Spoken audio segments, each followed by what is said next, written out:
গাধাকে সৃষ্টি করার পর তাকে বলা হলো সকাল থেকে সন্ধ্যা পর্যন্ত তাকে ক্লান্তিহীন পরিশ্রম করতে হবে,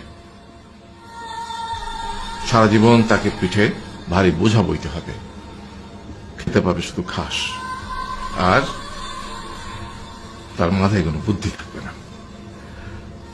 তার আয়ু হবে 50 বছর। গাধা করজোড়ে সৃষ্টিকর্তাকে বলল, আমি এত বছর বাঁচতে চাই না, আমাকে 20 বছর আয়ু দেওয়া হোক। সৃষ্টিকর্তা সেটাই মঞ্জুর করলেন।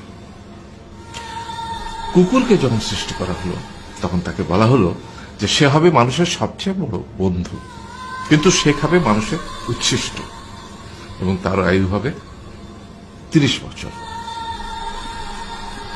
কুকুর সৃষ্টিকর্তাকে বলল, আমি এত বছর বাঁচতে চাই না, আমাকে 15 বছর আয়ু দেওয়া হোক। সেটাই মঞ্জুর করা হলো।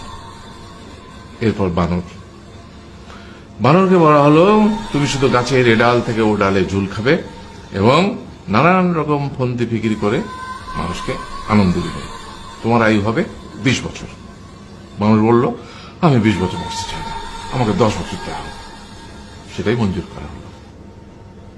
এবার এলো পুরুষ মানুষের পালা। তাকে বলা হলো যে তুমি হলে প্রাণীকুলের মধ্যে সবচেয়ে বিচক্ষণ এবং বুদ্ধিমান, সেই জন্য তোমাকে প্রাণীদের শিরোমণি করা হলো এবং তোমার আয়ু হবে 20 বছর।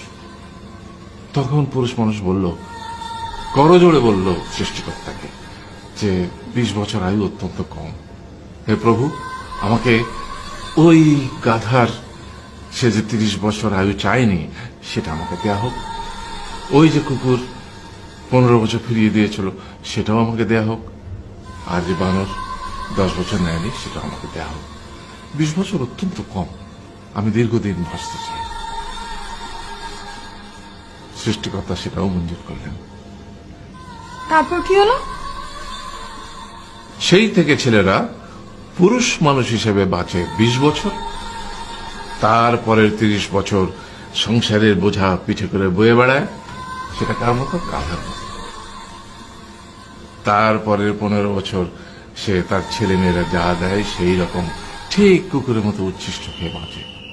আর তারপরে বৃদ্ধ বয়সে ঠিক বানরের মতো, যেমন গাছের এডাল থেকে ওডাল ঝুল খায় বানর, তেমনি এই ছেলের বাড়ি থেকে ওই ছেলের বাড়ি, আর নানান রকম ফন্দি ফিকির করে তার নাতি নাতনিদের আনন্দ দেওয়ার চেষ্টা করে।